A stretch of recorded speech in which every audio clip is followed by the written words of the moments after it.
एकलव्य की गुरु भक्ति। आचार्य द्रोण राजकुमारों को धनुर्विद्या की विधिवत शिक्षा प्रदान करने लगे।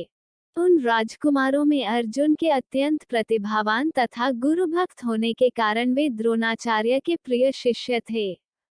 द्रोणाचार्य का अपने पुत्र अश्वत्थामा पर भी विशेष अनुराग था, इसलिए धनुर्विद्या में वे भी सभी राजकुमारों में अग्रणी थे, किंतु अर्जुन अश्वत्थामा से भी अधिक प्रतिभावान थे। एक रात्रि को गुरु के आश्रम में जब सभी शिष्य भोजन कर रहे थे, तभी अकस्मात हवा के झोंके से दीपक बुझ गया। अर्जुन ने देखा अंधकार हो जाने पर भी भोजन के कौर को हाथ मुंह तक ले जाता है। इस घटना से उन्हें ये समझ में आया कि निशाना लगाने के लिए प्रकाश से अधिक अभ्यास की आवश्यकता है, और वे रात्रि के अंधकार में निशाना लगाने का अभ्यास करना आरंभ कर दिया।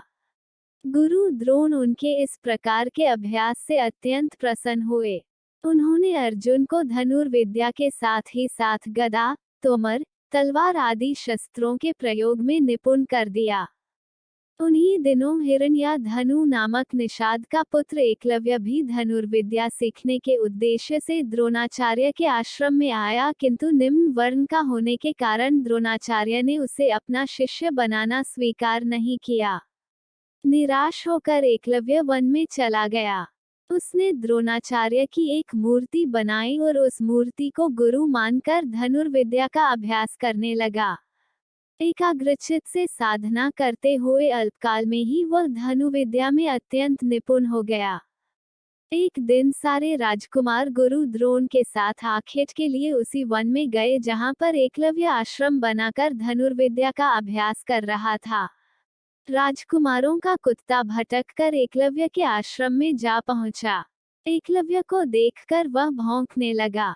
इससे क्रोधित होकर एकलव्य ने उस कुत्ते अपना बाण चला कर उसके मुंह को बाणों से भर दिया। एकलव्य ने इस कौशल से बाण चलाए थे कि कुत्ते को किसी प्रकार की चोट नहीं लगी, किंतु बाणों से बिंध जाने के कारण उसका भौंकना बंद हो गया। कुत्ते के लौटने पर जब अर्जुन ने धनुर्विद्या के उस कौशल को देखा तो वे द्रोणाचार्य से बोले, हे गुरुदेव, इस कुत्ते के मुंह में जिस कौशल से बाण चलाए गए हैं उससे तो प्रतीत होता है कि यहाँ पर कोई मुझसे भी बड़ा धनुर्धर रहता है। अपने सभी शिष्यों को लेकर द्रोणाचार्य एकलव्य के पास पहुंचे और पूछे, हे वत्स, क्या ये बाण तुम्ही ने चलाए हैं? एकलव्य के स्वीकार करने पर उन्होंने पुनः प्रश्न किया, तुम्हें धनुर्विद्या की शिक्षा देने वाले कौन हैं? एकलव्य ने उत्तर दिया, गुरुदेव, मैंने तो आपको ही गुरु स्वीकार करके धनुर्विद्या सीखी है। इतना कहकर उसने द्रोणाचार्य की उनकी मूर्ति के समक्ष ले जाकर खड़ा कर दिया। द्रोणाचार्य नहीं चाहते थे कि कोई अर्जुन से बड़ा धनुर्धारी बन पाए। वे एकलव्य से बोले, यदि मैं तुम्हारा गुरु हूं तो तुम्हें मुझको गुरु दक्षिणा देनी होगी। एकलव्य बोला, गुरुदेव, गुरु दक्षिणा के रूप में आप जो भी मांगेंगे मैं देने के लिए तैयार हूँ। इस पर द्रोणाचार्य ने एकलव्य से गुरु दक्षिणा के रूप में उसके दाहिने हाथ के अंगूठे की मांग की। एकलव्य ने सहर्ष अपना अंगूठा दे दिया। इस प्रकार एकलव्य अपने हाथ से धनुष चलाने में असमर्थ हो गया तो अपने पैरों से धनुष चलाने का अभ्यास करना आरंभ कर दिया।